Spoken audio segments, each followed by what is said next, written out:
Good morning, my beautiful worshippers. This morning, I want us to look at the topic.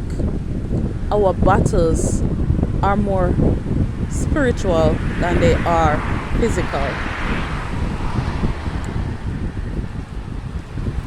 The word tells us that we wrestle not against flesh and blood, but against principalities, against powers, against rulers of darkness in this world, against spiritual wickedness in high places. And in order for us to really defeat that, it says that we have to put on the whole armor of God, right? So that we can be able to stand against the wiles of the devil. Putting on the armor of God include us praying always for each other, because we know not what a man is going through. And sometimes you'd want to point finger at your family, at your friends, at your neighbors, even your enemies. But at the end of the day, we have to think about the power that comes behind it, the influence, the energy that comes behind all of what has been done to us by our relatives, our friends, our family. In order also for us to fight this spiritual battle, we have to draw nearer to God. Right? The word tells us that we should draw nigh unto God, so that He can draw nigh unto us. In order for us to resist the devil, that is exactly what we need to do. Draw nearer to God. The things that we need to remember is that we are now living in the last days. Perilous time is now here. Sometimes you might find yourself doing some things and you are wondering, why me can't stop this? Why my friend can't stop this? Why my family can't stop this? How them find themselves in a this position? How this happen? What kind of sinful nation is this? What kind of sinful world is this?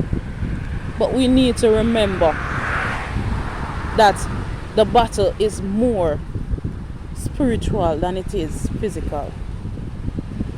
There are times when we need to go down in fasting and prayer and make our supplication be made known unto God.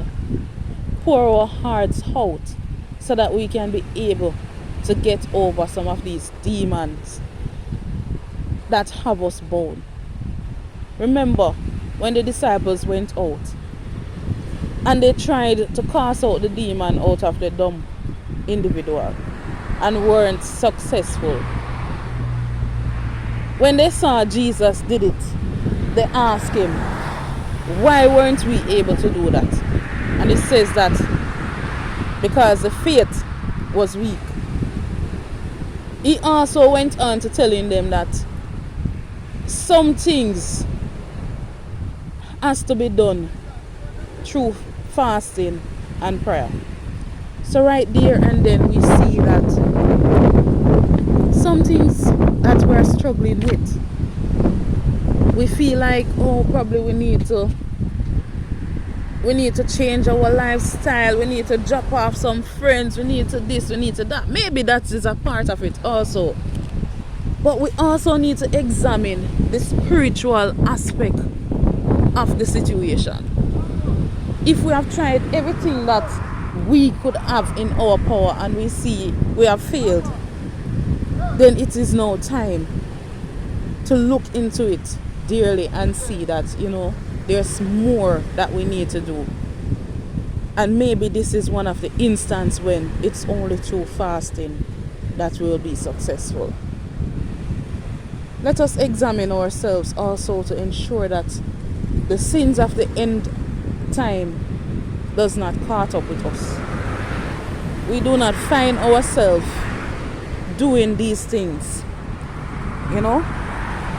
We aren't lovers of our own self. We aren't covetous. We aren't boasters and proud, blasphemers. We aren't disobedient to our parents. We aren't unthankful and unholy or without natural affection. But let us find ourselves gaining and putting on each day the Spirit, the fruit of the Spirit, which is love, joy, peace, long suffering, gentleness, goodness, faith, meekness, temperance. The word says, against such there is no law. So, my friends, my families, worshippers, let us consider what our battle is